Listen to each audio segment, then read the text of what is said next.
ஓம் சாந்தி sister. ஓம் சந்தோஷமா சாந்தி இருக்கிறீங்களா? Brother. குஷியா இருக்கும். இன்னைக்கு வந்து நம்ம ஒரு மிகப்பெரிய இறை சேவை இஸ்லாமிய சகோதரர்களுக்கு பண்றோம். எல்லாருக்குமே இஸ்லாமிய சகோதரர்கள் மட்டும் இல்லை, எல்லா சகோதரர்களுக்கும் புரியணும் அப்படிங்கிறதுக்காக அதுல உள்ள ஆன்மீக ரகசியங்களை நாம சொல்றோம்.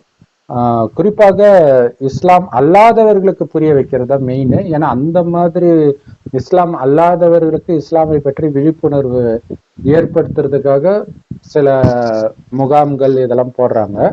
ஸோ அங்கதான் எனக்கு வந்து இலவசமா இந்த குரானை கொடுத்தாங்க. ஸோ அதை வந்து உலகம் ஃபுல்லாவே குரானில் என்ன இருக்குது, கடவுளை பற்றி என்ன சொல்லி இருக்குது அப்படிங்கிறத நம்ம பார்க்க போறோம். ஸோ ஒரு சில வார்த்தை வந்து எங்க வாயில நுழையாத வார்த்தையா இருக்குது. அது அரபு வார்த்தைன்னு நினைக்கிறேன். ஸோ அதை தப்பா உச்சரிச்சா மன்னிச்சுக்கோங்க. அத்தியாயம் 1, அல் ஃபாத்திஹா, தோற்றுவாய், 7 வசனங்கள். ஸோ அதுல முதல் வசனம், அளவற்ற அருளாளன் நிகரற்ற அன்புடையோன் அல்லாவின் பெயரால் ஓதுகிறேன். இது வந்து இதுக்கு முன்னாடி சொல்லிடுறேன். இது வந்து ஒரு முஸ்லிம் சகோதரர் எனக்கு சொல்லி இருக்கிறாரு. இது ஆக்சுவலா ஜிப்ரேல் வந்து முகமது நபியை கட்டிப்பிடித்து ஓதுவீராக ஓதுவீராக ஓதுவீராக 3 தடவை சொன்ன பிறகு அல்லாவினால் அவர்கிட்ட இறக்கப்பட்டு இந்த குரான் இறக்கப்பட்டு அவருக்குள்ள அவர் ஓதுகிறார். ஸோ அப்படி வர்றதுதான் இது. அல்லாவின் பெயரால் ஓதுகிறேன். சொல்லுங்க சிஸ்டர். அனைத்து புகழும் அகிலத்தூரின் இரட்சகனாகிய அல்லாவுக்கே உரியது. அனைத்து புகழும் இரட்சகனாகிய அல்லாவுக்கே உரியது. அவன் அளவற்ற அருளாளன், மிக கிருபையுடையவன். ஸோ இதை பார்த்தீங்கன்னா இப்ப பிரம்மகுமாரிகள்ல கூட கடவுள் சொல்றது என்னன்னா, முதல்ல என்னை பற்றிய அறிமுகத்தை கொடுங்க, மற்றதெல்லாம் அப்புறம்னு. ஸோ அது கரெக்டா குரான்ல ஃபாலோ பண்றாங்க. எடுத்தவொடனே இறைவனுடைய மகிமை தான் இல்லையா? அளவற்ற அருளாளன். இல்ல அதுக்கு முன்னாடி அந்த 3 இதுக்கே பாத்தீங்கன்னா, அவன் அளவற்ற அருளாளன் மிக கிருபையுடையவன் அப்படின்னு போட்டிருக்கு. ஸோ அளவற்ற அருளாளன் அது அவருடைய கிருபை, அவருடைய குணம்தான். ஆனா அது எப்படிங்கிறது தெரியாது. இதுதான் பெரிய விஷயம் இல்லையா? எல்லா மதத்திலுமே கடவுளை புகழ்ந்திருப்பாங்க. ஆனா அந்த புகழுக்குரியவராக அவர் எப்படி ஆகிறாரு, என்ன அருள் பண்றார், நிகரற்ற அன்புடையான் என்ன அன்பு கொடுக்கிறார் அப்படிங்கிறத நம்ம போக போக பார்ப்போம். அல்லாவின் பெயரால் ஓதுகிறேன் அனைத்து. ஸோ அதுக்கு முன்னாடி நம்ம ஒரு விஷயம் சொல்லிட்டு நம்ம குரான் படிக்கும்போது புரியும். பிரம்மகுமாரிகள் ஞானம். ஸோ அதை வச்சுட்டு நீங்க குரான் படிச்சாலும், பைபிள் படிச்சாலும், ராமாயணம் பார்த்தாலும், மகாபாரதம் பார்த்தாலும் எல்லாமே புரியும். ஒரு 2 நிமிஷம் பொறுமையா அதை கேட்டுக்கோங்க. அது என்னன்னா, கடவுளை நேரடியாக வந்து கொடுக்கிற ஞானம். இறுதியில வருவார்னு சொல்றோம் இல்லையா? என்ன கொடுக்குறாருன்னா, இது 5000 வருட காலச்சக்கரம். இதுல முதல் பாதி சொர்க்கமாகவும் அடுத்த பாதி நரகமாகவும் இருக்குது. சொர்க்கத்தில் தான் தேவதைகள் வாழறாங்க. சொர்க்கத்தில் வாழ்ந்தவர்களை தேவதைகள்னு சொல்றோம், வேற ஒண்ணும் கிடையாது. மனிதர்கள் தான் அவங்க. இதே பூமி தான் சொர்க்கமாக இருக்குது. அவங்க தெய்வீக குணம் கொண்டவர்களாக இருப்பாங்க. அசுர குணம் கொஞ்சம் கூட இருக்காது. அதாவது காமம், கோபம், பற்று, பேராசை, அகங்காரம், இந்த 5 விகாரம் கொஞ்சம் கூட இருக்காது. அப்படி 2500 வருடம் வாழ்ந்த அந்த தேவதைகள் இப்ப எங்க போனாங்க? அந்த தேவதைகளுக்கு தான் இன்னைக்கு இந்துக்கள் கோயில் கட்டி கும்பிடுறாங்க. ஆனா அவங்க எங்க போனாங்க அப்படின்னா, எங்கேயும் போல மறுஜன்மம் எடுத்து அடுத்த 2500 வருஷம் இதே பூமி நரகமாகும் போது காமம், கோபம், பற்று, பேராசை, அகங்காரம்ன்ற சாத்தானுக்கு அடிமை ஆகிடுறாங்க. ஸோ இது பைபிள் குரான்லாம் தேவதைகளை இறங்கி வந்தாங்க அப்படிங்கிறதெல்லாம் இருக்கும். அதை நம்ம போக போக பார்ப்போம். அப்ப நரகத்தில் வரும்போது எப்படி அவங்களுக்கு காமம், கோபம் வருது? சொர்க்கத்தில் இருக்கும்போது ஏன் வரல? ஏன்னா இதே பூமி தான் சொர்க்கன்றோம். இப்ப இருக்கிறத விட ரொம்ப அழகா இருப்பாங்க, இப்ப இருக்கிறத விட ரொம்ப பணக்காரங்களா இருப்பாங்க, எல்லாமே ஃபர்ஸ்ட் கிளாஸா இருக்கும். ஆனா எப்படி அவங்க வந்து காமம், கோபம், பற்று, பேராசை, அலங்காரம் இல்லாம இருந்தாங்க? சிங்கமும் பசும் ஒன்னா தண்ணி குடிக்கும். ஸோ அதுவும் போக போக பைபிள் குரான் எல்லாத்துலயுமே இருக்கிறதையும் நம்ம பார்க்க போறோம். ஸோ அப்ப விலங்குகளே இன்னொரு விலங்கு சாப்பிட்டதுன்னா மனிதர்கள் எப்படி இருந்திருப்பாங்க? எல்லாமே தாவரத்தை தான் சாப்பிடுவாங்க. ஸோ அது எப்படி சாத்தியம்? புலனின்பத்துக்கு அடிமையாகாம எப்படி இருந்தாங்க? ஏன்னா எல்லாமே ஃபர்ஸ்ட் கிளாஸா இருக்குது. எப்படி இருந்தாங்க? அங்க இருக்கக்கூடிய கனிகளுடைய சுவை வந்து இங்க இருக்கக்கூடிய கனியின் சுவையை விட கோடி மடங்கு அதிகமாக இருக்கும். மலரின் நறுமணம் இங்க இருக்கிற மலரின் நறுமணத்தை விட கோடி மடங்கு நறுமணமாக இருக்கும். அதாவது அந்த மாதிரி உலகத்தை தான் கடவுள் படைத்தார். அதைத்தான் நாம இந்த அளவுக்கு மோசமா மாத்திட்டோம். எப்படி மாத்தணும் அப்படின்னா, குறிப்பாக சொர்க்கம் 2500 வருடம் சொர்க்கமாகவே இருக்குது. காமம், கோபம், பற்று, பேராசை, அகங்காரம்னா என்னன்னே தெரியாதவர்களாக பரிசுத்தமா இருந்தாங்க. குழந்தை கூட எப்படி பிறக்கணும்? கணவன் மனைவி நமக்கு ஒரு வாரிசு வேணும்னு நினைக்கும் போது மனைவி கர்ப்பம் ஆவார். காமத்தினால கிடையாது.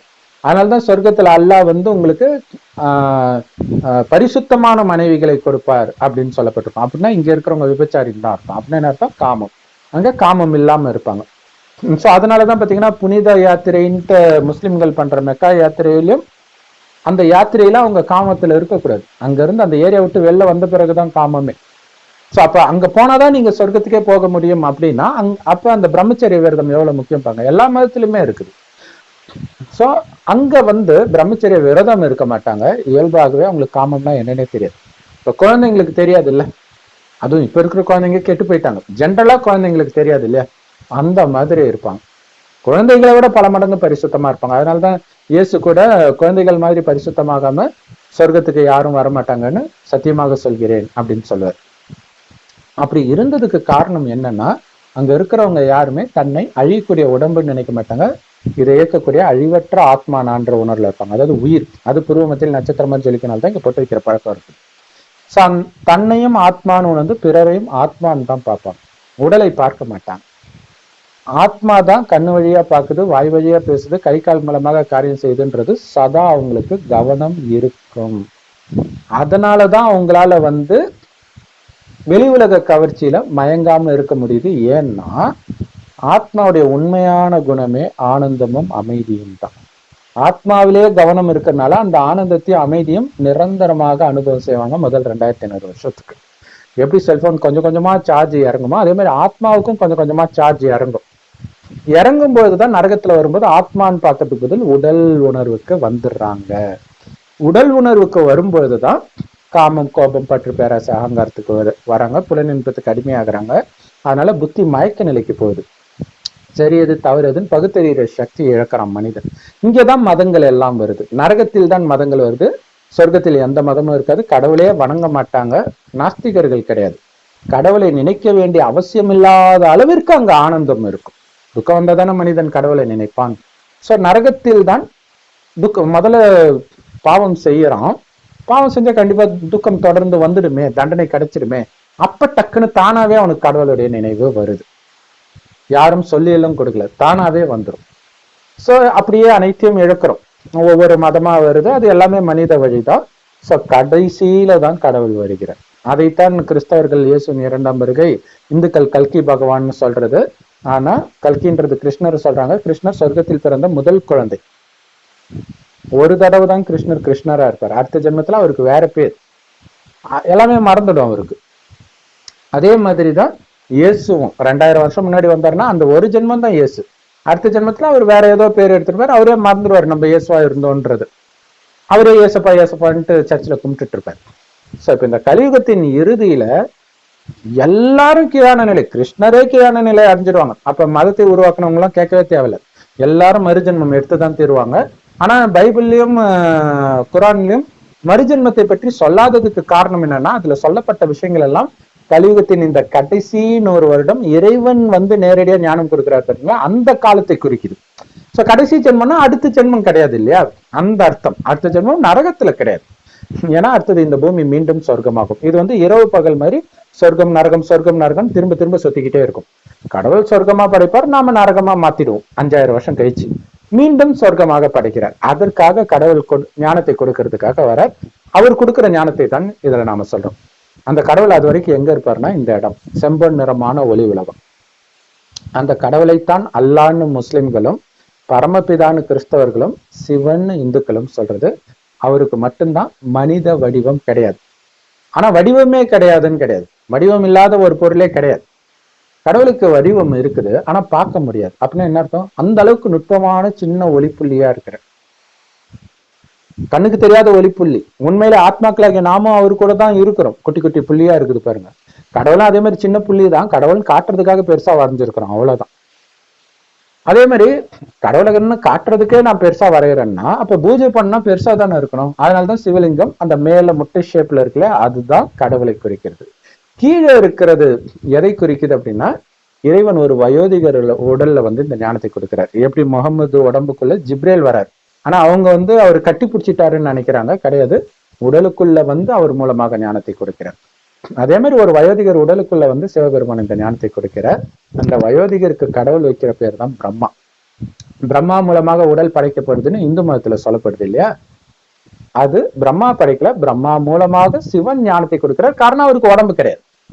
இதே விஷயம்தான் பைபிள் குரான்ல பாத்தீங்கன்னா ஆதாம் மூலமாக மனித இனத்தை படைக்கிறார். அதுவும் ஆதாம் எங்க இருந்து படைக்கிறார்? மண்ணு, களிமண்ணுல இருந்து எடுக்கிறார். சோ இந்த உடலை வந்து மண்ணோட ஒப்பிடுவாங்க இல்லையா. அப்ப மனிதன் ஃபுல்லா இங்க நரகத்துல என்ன ஆயிடுது, உடல்ன்ற உணர்வுல வந்துடுறான், அதான் மண்ணு உணர்வுல இருக்கிறான். சோ அவனுக்கு தன் ஜீவ சுவாசத்தை கொடுத்து எழுப்பினார். எப்படி? கடவுளுடைய ஜீவ சுவாசம். அங்க ஜீவ சுவாசம் விஷயம் கிடையாது, கடவுளுடைய புத்தியை, கடவுளுடைய ஞானத்தை கொடுத்து, நீ ஆத்ம உணர்வுக்கு வா, நீ தான் உலகத்தை ஆண்டாய், விண்ணுக்கும் மண்ணுக்கும் உன்னை அதிபதியாக படைத்தேன் பைபிள்ல போட்டிருக்கோம். சோ அப்படி இருந்த நீ அனைத்தையும் இழந்ததுக்கு காரணம் காமம், கோபம், பற்று, பேராசை, அகங்காரத்துல விழுந்து இழந்தாய். இந்த 5 விகாரத்தை முற்றிலும் அழிச்சிடு. இந்த 5 விகாரம், காமம், கோபம், பற்று, பேராசை, அகங்காரம், இந்த 5 விகாரம் மானிடமும் இதே 5 விகாரம் பெண்ணிடம் உள்ள இணைந்த ரூபம் தான் 10 தலை ராவணன். அவனைதான் சாத்தான், சைத்தான்னு மற்ற மதங்கள்ல சொல்றது. சோ அவனுக்கு ஆத்மாக்கள் அடிமை ஆயிட்டும் நரகத்துல, சொர்க்கத்துல கிடையாது. ஏன்னா ஆத்மான்ற உணர்வுல இருந்தோம். ஆத்மான்றதை மறக்கும் போதுதான் புலனின்றதுக்கு அடிமையாகிறோம். இந்த ரகசியத்தை கடவுள் சொல்லிட்டு, இப்ப இந்த விகாரத்துல இருந்து நீ விடுபட்டுட்டன்னா சொர்க்கத்துக்கு போயிடலாம். எப்படி விடுபடுறது? சீதையை ராவணன் எடுத்துட்டு போய் ஜெயில வச்சன்னு சொன்னதெல்லாம் ஆத்மான்ற சீதை ஃபுல்லா இன்னைக்கு ராவணன் கட்டுப்பாட்டுல இருக்குது, அதாவது இந்த சைத்தானுடைய கட்டுப்பாட்டுல. அப்ப அதுல இருந்து தப்பிக்கணும் அப்படின்னா இறைவனை நினைக்கணும். ஆனா எந்த மதத்திலையும் இறைவன் எப்படி இருக்காருன்னு சொல்ல. கடவுள் ஒரு மதத்தை உருவாக்கி இருந்தால், வேதத்தை உருவாக்கி இருந்தால், முதல்ல அவரை பற்றிய அறிமுகத்தை தான் கொடுத்திருப்பார். அவர் எப்படி இருப்பாருன்னு கொடுத்திருப்பார், அவருடைய தொழில் என்னன்னு கொடுத்திருப்பார். கடவுள் சொல்றார், நான் உங்களை மாதிரியே நட்சத்திரம் மாதிரி இருக்கீங்க, நீங்களும் அழியக்கூடிய உடம்புல ஆத்மான்னு உணர்ந்து ஆத்மாவின் தந்தையாகிய என்னை நினைவு செய்யுங்கள். எந்த அளவுக்கு அவரை மட்டும் நினைவு செய்றீங்களோ மற்ற எல்லாத்தையும் விட்டுட்டு அந்த அளவுக்கு ஆத்மா சக்தி பெறும். எந்த அளவுக்கு ஆத்மா சக்தி பெறுகிறதோ அந்த அளவுக்கு வெளி உலக கவர்ச்சியிலிருந்து புத்தி விலகிடும். உள்ளுக்குள்ள ஆத்மால இருந்த அந்த ஆனந்தத்தை தானாகவே உணர ஆரம்பிப்பீங்க. சோ அந்த நேரம் தான் உலக அழிவு ஸ்டார்ட் ஆகும். ஏன்னா நீங்க சொர்க்கத்துக்கு தயாராயிட்டீங்க. இப்ப சொர்க்கத்துக்கு நீங்க, உங்களுக்காக தான் சொர்க்கம், இந்த உலக அழிவே நமக்காக தான் நடக்குது. ஏன்னா இந்த உலகம் சொர்க்கமாக புதுப்பிக்கப்படுது. சோ இந்த ஞானத்தை தான் கடவுள் இப்ப நமக்கு கொடுக்கிற. சோ இதுதான் இறைவன் கொடுக்கிற ஞானம், சொர்க்கத்துக்கு போற ஞானம். இயேசு வரார், எப்ப வரார்? கிறிஸ்தவ மதம் உருவாகிறதுக்கு முன்னாடி வரார். ஏன்னா அவர் மூலமாக அது உருவாகணும். அதே மாதிரி முகமது நபி வரார் எப்ப? முஸ்லிம் மதம் உருவாகிறதுக்கு முன்னாடி. ஏன்? அவர் மூலமாக முஸ்லிம் மதம் உருவாகணும். அதே மாதிரி கடவுள் மதத்தை உருவாக்க வரல, சொர்க்கத்தை உருவாக்க வர்றார். சொர்க்கம் உருவாகிறதுக்கு முன்னாடி தான் அவர் வருவார். அதனால்தான் கடவுள் இறுதியில் வருவார் அப்படின்னு எல்லா மதத்திலும் சொல்லப்பட்டது. வருவது இதுவரை வராத கடவுள் வரார். இதுக்கு முன்னாடி வந்த இயேசுவோ கிருஷ்ணரோ கிடையாது. சோ இப்ப கடவுள் அன்புடையோன், அருளாளன் சொல்றாங்களே, அது என்ன அப்படின்னா, நீங்க இழந்த அத்தனையும், 5000 வருடம் முன்னாடி இழந்த அத்தனையும் மீண்டும் திருப்பி கொடுக்கிற, அதுதான் அருளாளன். சோ இந்த விஷயம் எந்த வேதத்திலுமே இருக்காது. அதை தான் புரிஞ்சுக்கணும் நம்ம. இப்ப இதுல இன்னொரு ரகசியம் என்னன்னா, இந்த 5000 வருடம் ஒரு கல்பம்னு சொல்லுவோம் இந்த காலச்சக்கரத்தை. ஆனா இந்து வேதங்களை தவறுதலாக லட்சக்கணக்கான வருடங்கள் சொல்லியிருப்பாங்க. ஏன்னா அதுவும் எழுதுனது மனிதர்கள் தான். சோ அப்ப நடந்ததே நடக்கும் அப்படின்னா 5000 வருடம் முன்னாடி இதே நாள், இதே நேரம், இதே வீடியோவை நாம போட்டிருந்தாதான் இப்பவும் போடுவோம். ஒவ்வொரு கல்பத்திலும் இது நடக்கும். இப்ப ஒரு கொசு பறந்து போனா கூட அதேதான் 5000 வருஷம் முன்னாடியும் பறந்து போச்சு. அந்த அளவுக்கு துல்லியமாக நடந்ததே நடக்கும். அப்ப பாருங்களா, சொர்க்கத்தில் நாம இருந்து நாராயணனாக, லட்சுமியாக இருந்து ஆட்சி செய்யறோம். செஞ்சு மறுஜன்மம் எடுத்துக்கிட்டே இருக்கிறோம் சொர்க்கத்தில். அப்படின்னா சொர்க்கத்தின் முழு சுகத்தையும் அனுபவிச்சுட்டு அப்புறம் நரகத்துல வரும். நரகத்திலுமே எடுத்தோன்னே துக்கம்லாம் வராது. பாவம் செய்வோம், பாவக்குடம் நிரம்பிய பிறகே துக்கம் கிடைக்கும். அதுலயும் இப்பதான் அதிகமாக கிடைக்கும். துக்கத்தின் மலையே விழப்போகுது. நம்ம பாக்குறோம் இல்லையா, நிறைய இடங்களை உக்ரைன் வாரு, பாலஸ்தீன வாரு, இலங்கையில பிரச்சனை, பாகிஸ்தான்ல பிரச்சனை, எல்லா இடத்துலயும் பார்த்துக்கிட்டு இருக்கிறோம். இது இல்லாம பொதுவாகவே விலைவாசி ஏறது எல்லாமே பாக்குறோம். கடைசி நேரம் வந்துடுச்சு. கடவுள் சொல்லிக்கிட்டே இருக்கிறாரு, யாரும் ஏந்திரிக்க மாட்டாங்க, என்ன பண்றது? சோ இப்ப நீங்க சொர்க்கத்தின் ஆரம்பத்துக்கே போயிட்டீங்கன்னு போனா என்ன பண்ணா, இறைவன் நினைவுல மட்டும் இருக்கணும். தேகதாரியே பார்க்க கூடாது, உடலே பார்க்க கூடாது, ஆத்மா தான் உங்க கண்ணுக்கு தெரியணும். அது பயிற்சி பண்ண பண்ணதான் வரும். அதுக்கு சிவபரமாத்மாவை செவ்வானத்தில் நட்சத்திரம் மாதிரி சதா நினைக்கணும். அந்த அல்லாவை எந்த அளவுக்கு நீங்க நினைக்கிறீங்களோ அப்பான்னு அன்பா நினைக்கணும். அது ரொம்ப முக்கியம். அன்பா நினைக்கணும், கடமைக்குன்னு நினைக்கிறது கிடையாது. பக்தியில தான் எல்லாமே கடமைக்கு. கோவிந்தா கோவிந்தா சொல்றதாகட்டும், எந்த மதத்துல என்ன வேணாலும் இருக்கட்டும், கடவுளை நினைக்கிறாங்களா யாராவது? கடவுள் எப்படி இருக்காருன்னே தெரியாம எப்படி நினைக்க முடியும்? அவருடைய அன்பு என்னன்னே தெரியாம நீ அன்புடையவன் உன்னை மாதிரி முருகா யாருமே இல்லை, அதெல்லாம் ஓகே. முருகான்னு யாருன்னு தெரியுமா உங்களுக்கு? தெரியாது இல்லையா? சோ இதுதான் கடவுளுடைய ஞானம். அந்த சொர்க்கத்தை மீண்டும் கொடுக்கிறார். நாம அவரை வந்து கல்லு முள்ளுலாம் இருக்கிறாரு, எங்கும் நிறைந்தவர் அப்படி இப்படின்னு சொல்றோம், நிந்தனை பண்ணிட்டு இருக்கிறோம். சொர்க்கத்துக்கு இப்ப நம்மளுடைய அப்பா கோடீஸ்வரன் நமக்கு சொத்தை கொடுத்துட்டு போயிட்டாரு. அவர் வந்து கல்லு முள்ளுல எல்லாம் இருக்கிறாரு, ஆடு மாட்டுல எல்லாம் இருக்கிறாருன்னு சொல்லுவோமா? ஆனா அப்படி கீதையில சொல்லிட்டாங்க, அது அப்படியே மற்ற மதத்திலும் வந்துருச்சு. சோ அது மனிதர்கள் உருவாக்கிய மதங்களில் இறைவனை தேடி கண்டுபிடிக்க முடியாது. அதுவே கீதையில இருக்கும். கடவுள் கொடுத்த ஞானம் அங்கங்க தெளிக்கப்பட்டிருக்கும். அந்த விஷயத்தை தான் நம்ம எடுத்து சொல்றோம். இப்ப இதுதான் கடவுளுடைய அன்பு. பாருங்க, அவர் இதனால எதையுமே அனுபவிக்கிறது கிடையாது. அன்பே சிவம்னு சொல்றோம் இல்லையா? இங்கேயும் அன்புடையவன் அருளாளன் சொல்றோம் இல்லையா?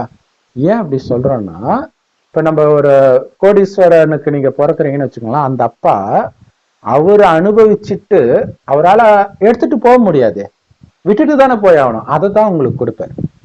அப்படின்னா என்ன அர்த்தம்? கரெக்டா சொல்லணும்னா, அவரு இந்த எச்சோருன்னுவாங்களே, அவர் சாப்பிட்டு மீதி வச்சதான் நீங்க சாப்பிடுறீங்க. ஆனால் கடவுள் சொர்க்கம் வரப்போகுது, ஆனா அந்த சொர்க்கத்தை முழுமையாக அடைவதற்கான ஞானத்தை கொடுக்கிறார். ஞானத்தை தான் கொடுக்கிறார், சொர்க்கத்தை டைரக்டா உங்க கையில கொடுக்கல. அதை புரிஞ்சுக்கணும். சொர்க்கத்தில் மிக உயர்ந்த பதவி நாராயணன் பதவி, லட்சுமி நாராயணன். அதனாலதான் சொர்க்கவாசல் திருப்பி பெருமாள் கோயில கொண்டாடுறாங்க. இதே பாரத பூமி தான் சொர்க்கமாக இருக்குது. இங்கதான் 33 கோடி தேவதைகள் இருந்தாங்க, அதனாலதான் இங்கதான் அவங்களுடைய கோயில்களும் இருக்குது. இங்க இருந்து மற்ற நாடுகளுக்கு போறதுனாலதான் எல்லா நாடுகளிலும் இந்து கோயில்கள் இருக்கிறதுக்கான காரணம். சரி, ஆனால் சிவபெருமான் இந்த ஞானத்தை கொடுப்பாரே தவிர கொடுத்து நம்மளை அழைச்சிட்டு போயிடுவார். ஆனா சொர்க்கத்துக்கு கடவுள் வரமாட்டார். மனித அப்பாவுக்கும் இவருக்கும் என்ன வித்தியாசம் தெரியுது அவங்களுக்கு? அவரு அனுபவிக்கல, முழுசா உங்களுக்கு கொடுக்கிறார். ஆனால் உங்களுக்கு தகுதி இருக்குதா? அது ஒண்ணு இருக்குது இல்ல. அப்ப 100% தூய்மையா இருக்கிறவங்க தான் ஆரம்பத்திலே பிறவி எடுக்க முடியும் நாராயணனா. சோ அதுல இருந்து கொஞ்சம் கொஞ்சமா சதவீதம் குறைய பதவி குறைஞ்சுக்கிட்டே இருக்கும். ஏன்னா அங்க ராஜாராணி ஆட்சி தான் இருக்கும். சோ ராஜாராணி ஆட்சியை தான் கடவுள் உருவாக்குறார், மக்கள் ஆட்சியை தான் மனிதன் உருவாக்குறான். அதனால வர குழப்பத்தை தான் நம்ம பார்த்துட்டு இருக்கிறோம். சரி, ஓகே. இப்ப புரிஞ்சுக்குவீங்க ஒரு லைனுக்கும் அர்த்தம். அதனாலதான் இதை முன்னாடியே சொல்றது, இல்லைன்னா உங்களுக்கு புரியாது. இப்ப சோ இனிமேல்ட்டு வரக்கூடிய அத்தியாயங்கள் படிக்கிறவங்களும் தயவுசெய்து ஃபர்ஸ்ட் இதை படிச்சுட்டு வந்துட்டாங்கன்னா அவங்களுக்கு புரிஞ்சிடும். சரி, ஏன்னா இந்த மாதிரி சொல்றது இல்லாம ஜென்ரலா என்ன பண்ணுவாங்க, முஸ்லிம்களோ இஸ்லாம் கிறிஸ்தவ சகோதரர்களோ ஒரே ஒரு பாயிண்ட்டை மட்டும் எடுத்துக்குவாங்க, அதை 1 மணி நேரம் பேசிட்டு இருப்பாங்க. அப்ப உண்மையிலே குரான்ல என்ன இருக்கு, பைபிள்ல என்ன இருக்குன்னு யாருக்குமே தெரியாது. ஜாக்கிர் நாயக் என்ன சொல்றாரோ அதை அப்படியே ஒப்பிச்சுட்டு இருப்பாங்க. இது எல்லா மதத்துக்குமே பொருந்தும். அப்ப உண்மையிலே அதுல என்ன இருக்கு, எப்படி அவர் அன்புடையவர் தெரிஞ்சாதானே அவர் மேல அன்பு வரும் இல்லையா? அப்ப தெரியாதனால என்ன பண்ணுவாங்க, மனிதர்கள் சொல்றதை அப்படியே நம்ம ஃபாலோ பண்ண ஆரம்பிச்சிடும். சோ அதனால்தான் வன்முறை இருக்கிறது. இதுக்கெல்லாம் காரணம் அதுதான், வழி நடத்த ஆள் இல்லை. எல்லாருமே அனாதையா தான் இருக்கிறாங்க, எல்லா மதத்தை சார்ந்தவர்களும். இப்பதான் கடவுள் வந்து நேரடியா இந்த ஞானத்தை கொடுக்கிறார். அதை நம்ம கொடுத்துட்டோம். இப்ப இதுல இருந்து நாமளே பார்த்துக்கலாம், இதுல எது கடவுளுடைய ஞானம், எது கடவுள் ஞானம் இல்ல அப்படிங்கறத நீங்களே புரிஞ்சுக்கலாம். சரி, அளவற்ற அருளாளன் நிகரற்ற அன்புடையவன் அல்லாவின் பெயரால் ஓதுகிறேன். சரி, இங்க கடவுள் எவ்வளவு அன்பானவர் எவ்வளவு உயர்ந்தவர் தெரிஞ்சா முதல்ல அவன் இவன்னு சொல்ல மாட்டோம் இல்லையா? அதனால நாங்க அவர் இவருன்னே சொல்லிக்கிறோம். ஏன்னா அப்பா, உங்க அப்பாவை நீங்க அவன் இவன் சொல்லுவீங்களா? முதல்ல கடவுளை விடுங்க, அப்பாவை சொல்லுவீங்களா? இவர் அப்பாவுக்கெல்லாம் அப்பா, பரமபிதான்னு கிறிஸ்தவர்கள் சொல்றாங்க, பிதாக்களுக்கெல்லாம் பிதா.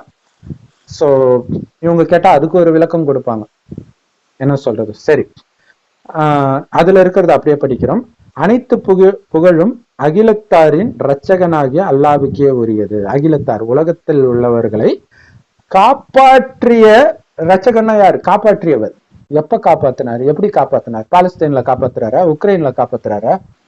அப்ப இங்க காப்பாத்துறதுன்றது உலக அழிவின் போது ஆத்மாவை காப்பாத்துறார். இறைவனின் வழிப்படி நடந்து ஃபுல் ஆத்ம உணர்வுல இருந்து அமைதியே சொரூபமாகி சொர்க்கத்துக்கு மீண்டும் சொர்க்கத்தை கொடுக்கிறார் உங்களுக்கு. அதுதானே தவிர இப்ப கடவுள் தலையிடுவதே கிடையாது. இது தெரியாதனால்தான் நிறைய பேர் நாஸ்திகர் ஆயிடுறாங்க. கடவுள் இருக்கிறாருன்னா எதுக்கு இப்படி நடக்குது அப்படின்ட்டு. கடவுளுடைய வேலை இது கிடையாது. நீங்க பாவம் செஞ்சிட்டீங்கன்னா அதுக்கான தண்டனை நீங்க அனுபவிச்சே ஆகணும். இல்ல நம்ம நல்லா ஆடு மாடு கறி எல்லாம் எங்க மதம் சொல்லுதுன்னு சாப்பிட்டா தண்டனை கன்ஃபார்மாக உண்டு இல்லையா? பாவம் எல்லாருக்கும் சமமானதுதான். புண்ணியமும் அப்படிதான், தண்டனையும் அப்படிதான். சோ அது மாதிரி நிறைய தவறுகள். சோ அப்ப மதம் சொன்னாலும் சொல்லாட்டினாலும் பாவம் பாவம் தான், ஏத்துக்கிட்டாலும் ஏத்துக்காட்டினாலும். சோ அதற்கான தண்டனை அங்கங்க கிடைக்கும்.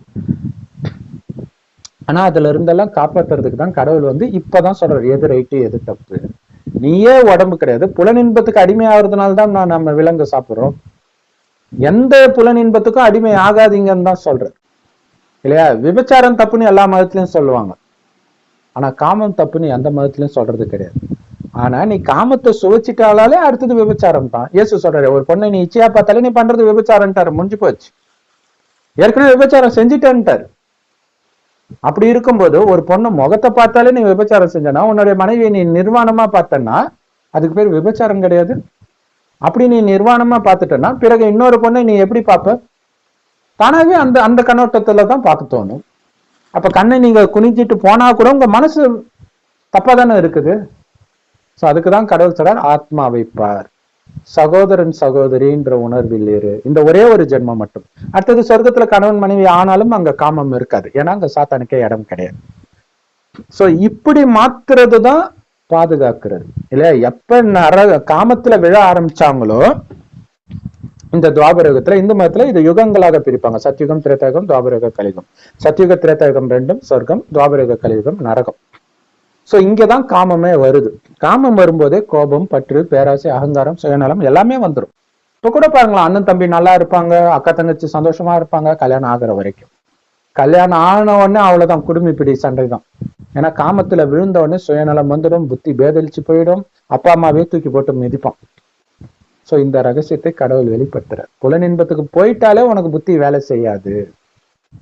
சோ விபச்சாரி வீடே கதின்னு கிடக்குறான்ல, அதே மாதிரிதான் மனைவி பேச்சு கேட்டு அப்பா அம்மாவை அடிக்கிறது, அதுவும் விபச்சாரம் தான், அதுவும் மயக்கம் தான் இல்லையா? அந்த மயக்கம் அதிகமாக அதிகமாக இன்னைக்கு திரும்புற பக்கம் எல்லாம் கள்ள தொடர்பு இருக்குல்ல. எல்லா மதத்திலும் இல்ல, எங்க மதத்துல கள்ள தொடர்பே இல்லைன்னு யாராவது ஒருத்தர் சொல்ல முடியுமா? அல்லது எங்க மத தலைவர் காமத்துல ஈடுபட்டதா ஒருத்தரை கூட உங்களால காட்ட முடியாது. நீ எந்த மதத்தை சார்ந்தவங்களாவது சொல்ல முடியுமா? இப்ப மத தலைவர்களுக்கே, அதாவது கடவுளை பற்றிய ஞானத்தை சொல்றதே வாழ்க்கையை அர்ப்பணமாகறவங்களால காமத்தை விட முடியலன்னா மற்றவனால எப்படி விட முடியும்? சுத்தி விபச்சாரம் தான் நடக்கும். அதுல இருந்துதான் கடவுள் காப்பாத்துரு. எந்த அளவுக்கு நீங்க காமத்துல விழுறீங்களோ அந்த அளவுக்கு ஆத்ம சக்தி இழக்கும், அந்த அளவுக்கு பாவம் செய்வீங்க, அந்த அளவுக்கு உங்களுக்கு தண்டனையும் கிடைக்கும். சோ அதனாலதான் அனைத்து புகழும் அகிலத்தாரின் இரட்சகனாகிய அல்லாவுக்கே உரியது, கடவுளுக்கே உரியது, பரமபிதாவுக்கே உரியது. அவர் சோ இங்க அவர்னு நாம படிக்கிறோம், பட் இங்க அவன் இருக்குது. சோ கடவுளை நிந்தனை செய்ய விரும்பல.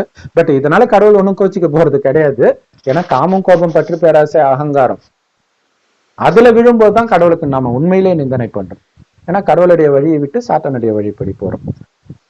சரி, அவர் அளவற்ற அருளாளன், மிக கிருபை உடையவர் இல்லையா, கருணை கொண்டவர் அப்படின்னு சொல்றாரு. அவரே நியாய தீர்ப்பு நாளின் அதிபதி.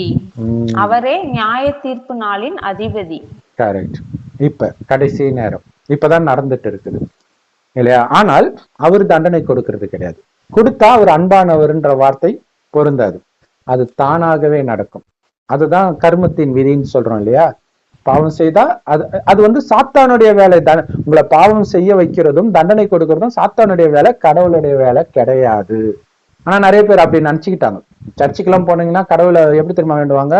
பெந்தகோஸ்தே சர்ச்சில் அவன் காலை முடக்கி போடும் ஆண்டவரே, ஒடித்து போடும் ஆண்டவரே. கடவுள் என்ன உங்களுக்கு அடியாளா? சோ தெரியல, அதுதான் பிரச்சனை இல்ல. இப்ப ஃபர்குந்தா அந்த சகோதரியை பற்றி நம்ம வீடியோ போட்டிருந்தோம். அந்த சகோதரி மேல வந்து அபாண்டமா ஒரு பழியை சுமத்தி முஸ்லிம்கள் எல்லாம் சேர்ந்து அந்த சகோதரி அடிச்ச கொலை பண்றாங்க. என்ன நாட்டுல?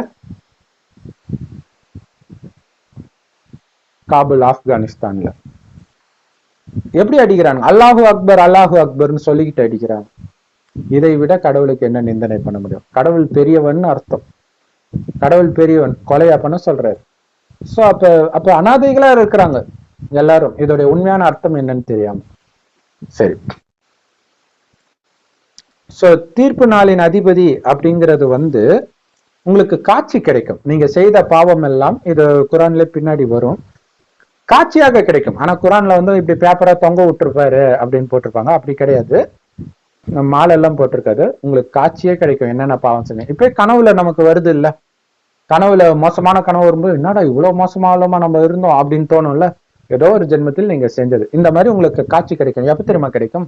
இறந்தவுடன் நீங்க தாயின் கர்ப்பத்தில் போறது வந்து ஒரு 4வது மாதத்தில் தான் போவீங்க. கரு உண்டாகி 4வது மாதத்தில் சராசரியாக. அதுல இருந்து 10வது மாதம், அப்ப 6 மாதம் உங்களுக்கு தண்டனை தான். அந்த இடமே தண்டனை, அது உங்களுக்கு தெரியும். அதுல உங்களுக்கு காட்சி வேற கிடைக்கும், என்னென்ன துரோகம் பண்ணி. இதுல என்னன்னா, நமக்கு அந்த பதவி திமிரு, உடல் பலம், பண திமிரு, இதுல நீங்க செய்யறது தப்புன்னு உணர மாட்டீங்க. இது எல்லாம் அபகரிச்சு தானே அங்க போறீங்க. அந்த குழந்தை கையை கூட அசைக்க முடியாம இப்படியே எல்லாம் இருக்கும்.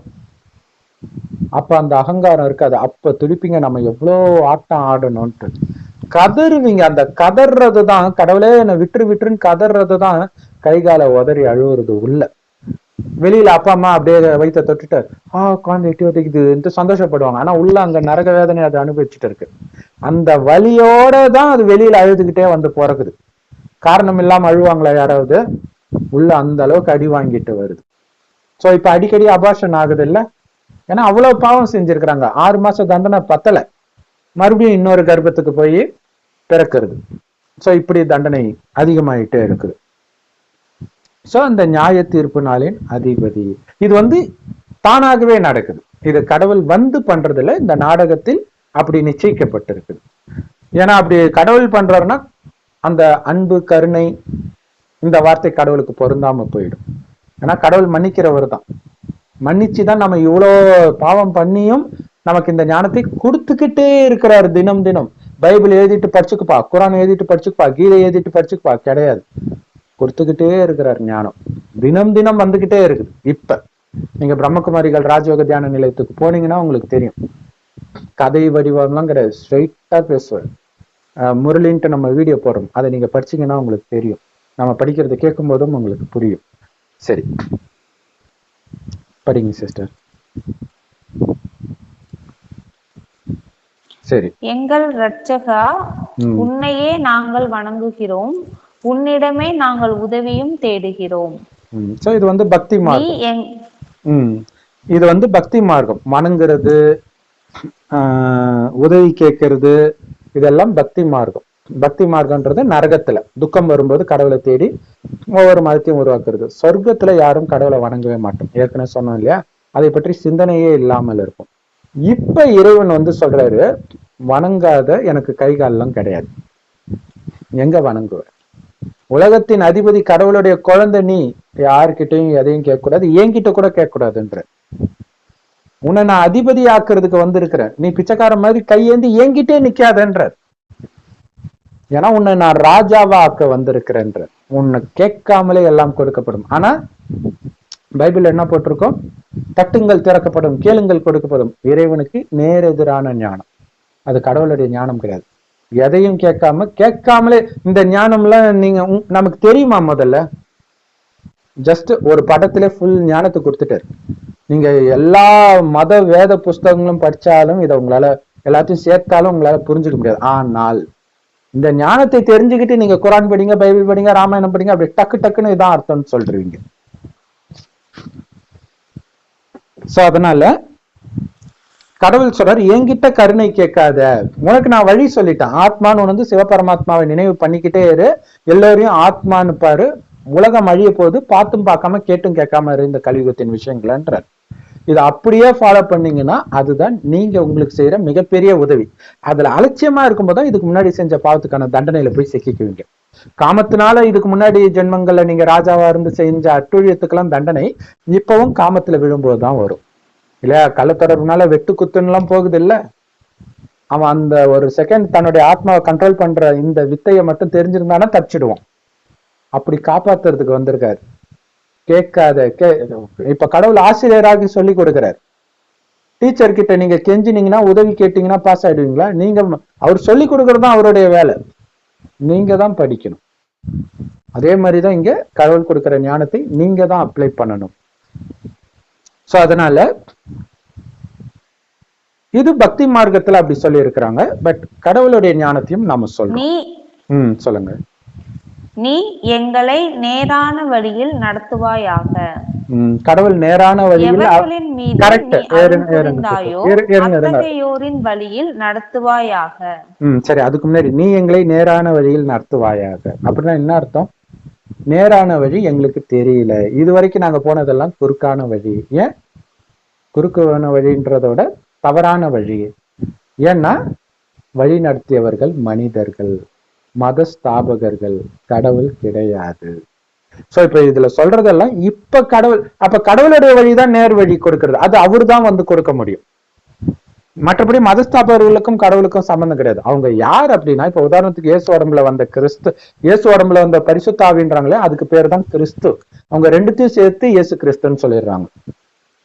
அது என்னன்னா, இப்ப பாருங்க, தலைகீழ் சிருஷ்டி மரம் கீதையில இருக்கும். தலைகீழ் சிருஷ்டி மரத்தின் விதையாக இருக்கிறேன். இது ஒரு மரம் மாதிரி இருக்குது இல்லையா?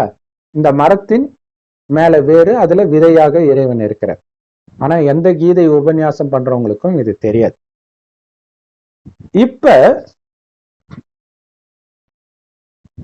இந்த தண்டு பகுதி இருக்குது இல்லையா, இவங்க ஒரு ஒரு ஆத்மாவா, கடவுள் பக்கத்துல இருக்கிற ஆத்மா தான் ஃபர்ஸ்ட் வரும், அதான் நாராயணன் ஆகும். அதே மாதிரி அடுத்தடுத்து வந்துகிட்டு இருப்பாங்க. சோ அப்ப இந்த இது எடுத்துக்கிறீங்க அப்படின்னா, இது ஒன்னு ஒரு ஒரு கிளையும் ஒரு ஒரு மதம். இப்ப இதுதான் கிறிஸ்தவ மதம்னு வச்சுக்கலாம். இந்த கிறிஸ்தவ மதத்துடைய ஆரம்பத்துல கிறிஸ்த ஆத்மா இருக்கும். அது ஏற்கனவே பூமியில வாழ்ந்த இயேசுன்ற ஒரு மனிதன் உடம்புல ஒரு 30 வயசு சராசரியா இருக்கும்போது பிரவேசமாகி இந்த ஞானத்தை கொடுக்குது. கிறிஸ்தவ ஆத்மாக்கள் யாரும் கீழே வரல, அதனாலதான் இயேசுக்கு பிரச்சனை வந்தது. ஒரு ஒரு மதத்தினருக்கும், நபிக்கும் அதனால்தான் பிரச்சனை வந்தது, புத்தருக்கும் அதனால்தான் பிரச்சனை வந்தது. ஏன்னா முதல்ல தர்மஸ்தாபகர் வருவாங்க, ஞானத்தை கொடுப்பாங்க, யாருமே ஏத்துக்க மாட்டாங்க. ஏன்னா அந்த மதத்தை சார்ந்தவர்கள் இல்ல. அந்த மதத்தை சார்ந்தவர்கள் பிற்காலத்துல வருவாங்க, பிறவி எடுப்பாங்க, அவங்களுக்கு அதுதான் பிடிக்கும். அப்படிதான் மதங்கள் வந்து உருவாக ஆரம்பிக்கும். அது முதலாக ஸ்ட்ரெயிட்டா ஒருத்தர் உடம்புல வர்றதுனால பரிசுத்த ஆத்மான்னு சொல்லப்படுதே தவிர, அதுக்கும் கடவுளுக்கும் சம்பந்தம் இல்லை. கடவுள் அவங்களை அனுப்புறதெல்லாம் கிடையாது. கடவுள் இந்த கீழே வந்துதான் ஞானம் கொடுக்கிறார், மேல எல்லாம் எந்த ஞானமும் கொடுக்க முடியாது. ஏன்னா ஞானத்தை சொல்றதுக்கு வாய் வேணும். இந்த பூமியில தான் உடம்பு இருக்குது, கேட்கறதுக்கும் காது வேணும். அங்க இந்த இடத்த பரந்தாமம்னு இந்துக்களும் பரலோகம்னு கிறிஸ்தவர்களும் சொல்றாங்க.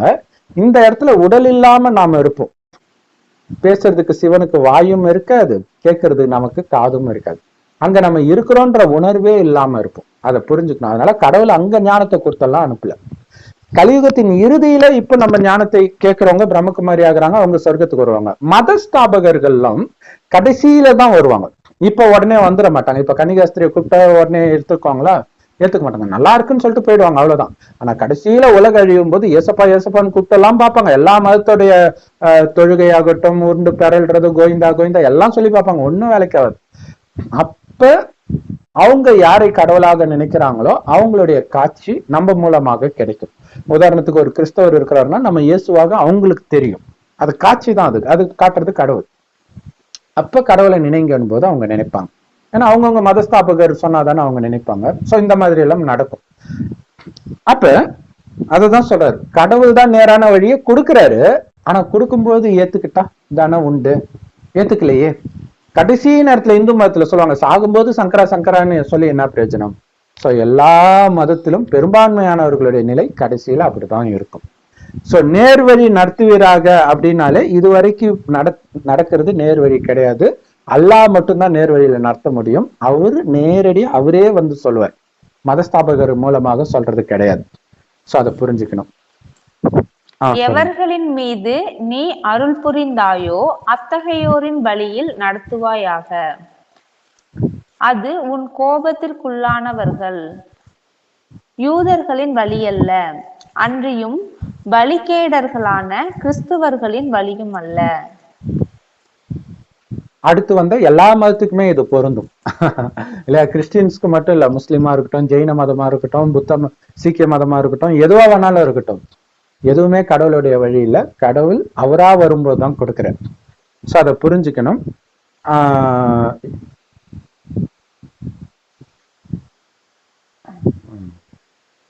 ஓகே, இது ஆக்சுவலா இன்னொரு குரான் வச்சு பார்க்கும்போதுதான் தெரியுது இவங்க இடைச்செருகல் பண்ணியிருக்கிறாங்க.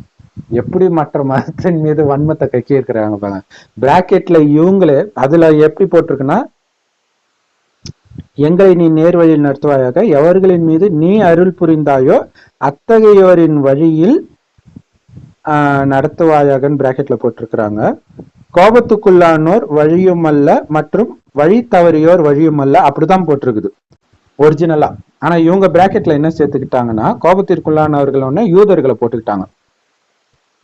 அடுத்தது வழிகேடானவர்கள் கிறிஸ்தவர்களை போட்டுக்கிட்டாங்க, வழி கெட்டு போயிட்டாங்க அப்படின்ட்டு. சோ இது ஒரு மதத்தை நிந்தனை பண்ற மாதிரி சொல்றாங்க, அது ஓகே. பட் ஆனா ஒட்டுமொத்தமா எல்லா மதமுமே சாத்தானுடைய வழிதான், அதை புரிஞ்சுக்கணும். சோ கடவுள் தான் நேரடியாக வழி நடத்துவார். அது இறுதியில் இப்பதான் நடந்துட்டு இருக்குது அப்படிங்கறதுதான் இதோடைய விஷயம். சோ இது ஒரு குறிப்பிட்ட மதம் இல்ல, இந்த பிராக்கெட்ல மனிதர்கள் உருவாக்கிய அத்தனை மதத்தையும், இப்ப இருக்கிற எல்லா மதத்தையும் போட்டுக்க வேண்டியதுதான். சோ அந்த மாதிரி அப்படின்னா என்ன அர்த்தம்? இது வரைக்கும் இருக்கிற வழி கடவுளுடைய வழி அல்லன்றதான் அதோடைய அர்த்தம். சோ அதை புரிஞ்சுக்கோங்க.